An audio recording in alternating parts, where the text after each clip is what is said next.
বিমান দুর্ঘটনায় milestone college and স্কুলের নিহত ও আহতদের জন্য দোয়া মাহফিল অনুষ্ঠিত হয়েছে। বিমান দুর্ঘটনায় মাইলস্টোন কলেজ অ্যান্ড স্কুলের শিক্ষার্থীদের, শিক্ষক, কর্মকর্তা, কর্মচারী, অভিভাবক ও নিহত আহতদের জন্য দোয়া মাহফিল অনুষ্ঠিত হয়েছে।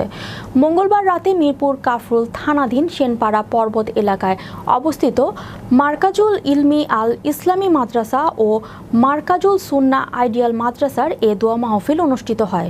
এ সময় উপস্থিত ছিলেন বাংলা প্রশ্নের ভারপ্রাপ্ত সম্পাদক মোহাম্মদ ওয়ালিদ বিন সিদ্দিক তালুকদার। এ অনুষ্ঠানে সভাপতিত্ব ও দোয়া পরিচালনা করেন শাহীন মুফতি মোহাম্মদ মাহবুবুর রহমান বিন নুরি আল কাশিমি হাফিজুল্লাহ। বক্তব্যে বক্তারা বলেন, তরুণ কমলমতি শিশুদের অকাল মৃত্যুতে পুরা জাতি শোকাহত। তাই এই শোকাহত পরিবারের পাশে দাঁড়িয়ে সার্বিক সহযোগিতার হাত যারা দিয়েছে তাদেরকে সশ্রদ্ধ সালাম জানাই। মৃত্যুযাত্রী সবাইকে জান্নাতবাসী ও আহতদের রোগমুক্ত কামনা করে দোয়া রইল। প্রতিষ্ঠানের মাধ্যমে দেশের আনাচে কানাচে আলোচনায়, সেমিনারে, ওয়াজ মাহফিলে দীর্ঘ সময় স্বৈরাচারের বিরুদ্ধে হুঙ্কার দিয়ে কথা বলে গেছেন।